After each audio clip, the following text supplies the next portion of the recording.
Witajcie na granicy Brazylii i Argentyny. Przed nami jedno z najbardziej potężnych miejsc w Ameryce Południowej – Cataratas del Iguazú. To, co widzimy dzisiaj, zaczęło się jakieś 132 miliony lat temu. W tamtym czasie ten obszar był zalewany przez gigantyczne erupcje wulkaniczne. Lawa rozlała się na ogromnych przestrzeniach i z czasem zamieniła się w twardy bazalt. To właśnie na tych skałach powstały dzisiejsze wodospady. Rzeka Iguazú przez miliony lat robiła swoje. Powoli, centymetr po centymetrze, podcinała skały i tworzyła charakterystyczne schody. Dlatego wodospady nie spadają z jednego poziomu, tylko kaskadowo, tworząc te wszystkie progi i uskoki.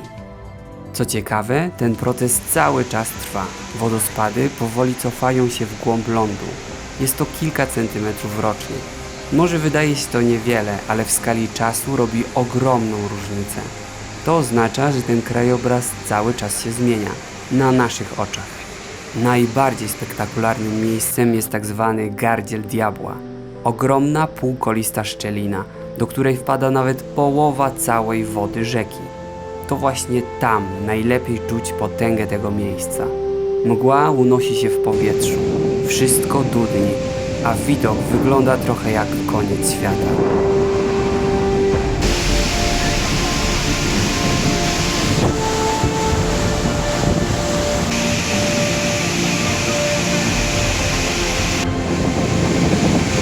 Czuć bryzę.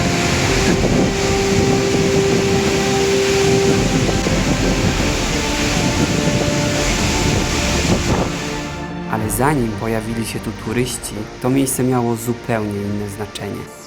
Nazwa Iguazú oznacza po prostu wielką wodę. Pochodzi z języka rdzennych mieszkańców tych terenów, ludów Guarani.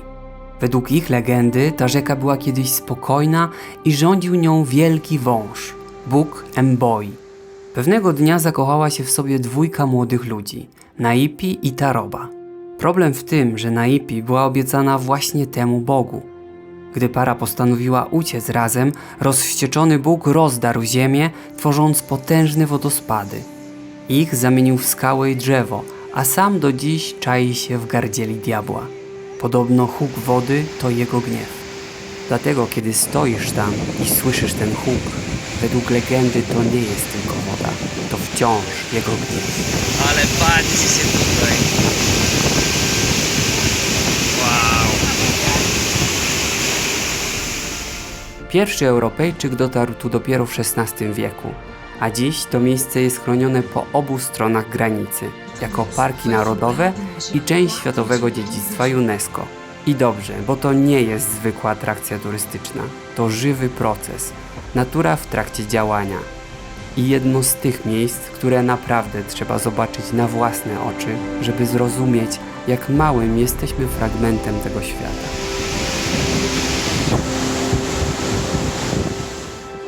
No i oczywiście, żeby wyjść, trzeba przejść przez sklep z pamiątkami.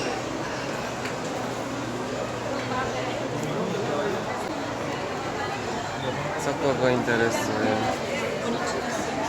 Proszę bardzo, nawet helikopterem można się przelecieć. Kto ma dużo pieniążków, proszę bardzo, tam już czeka na pasażerów.